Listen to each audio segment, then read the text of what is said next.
Dengəşə bir daha söz verir. Ben gelmişim bu kit haftasına. Siz de bana gelsiniz. Getdin.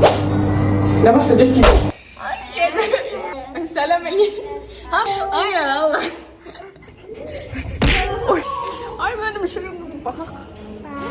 Harda tapdın o piləyə? Bax, mənə də ver. Mən verim, mən də. Tamam, mən tutacaq. Sağ ol. Piroz.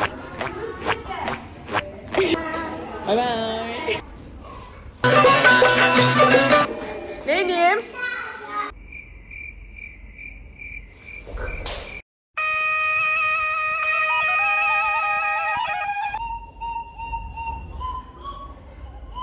Gör kakağınızı ne fark ediyor? Kız pazardan.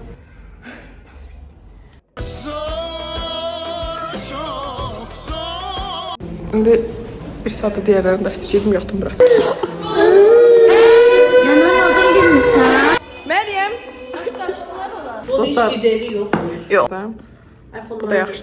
Hə. Hardan bizə pul çox gələr? Nasıl? Bir dənə qəşəng bir dənə söz. Maraqlı bir sözdür. Video qoyacağım. Bunun şəkili yoxdur, ona da onu gödəyir. Deyirsən? Nereye sözüm ki? Deyilene göre dedim ki. Git. Ay Allah ne de güle. Mehdi bu günün sözünü dene. Bir.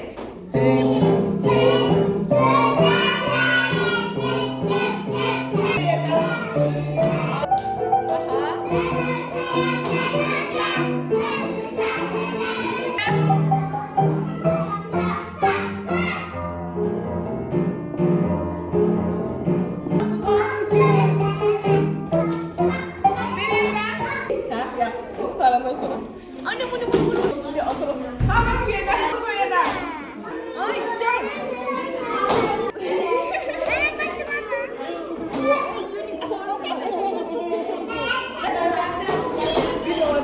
Ay ya da.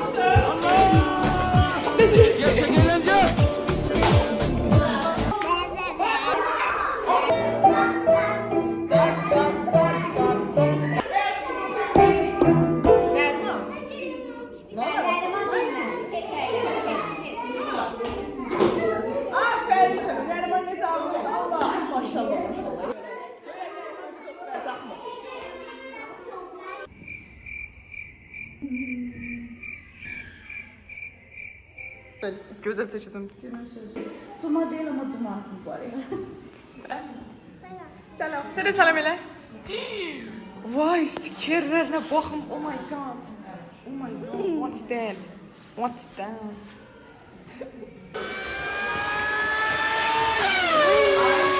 Səbir, sevgi və zəhmət mənim ən böyük yolumdur. Prinsip. Allah'ım. Değil mi? Bütün sözü yukarı bu, aşağı sakkal.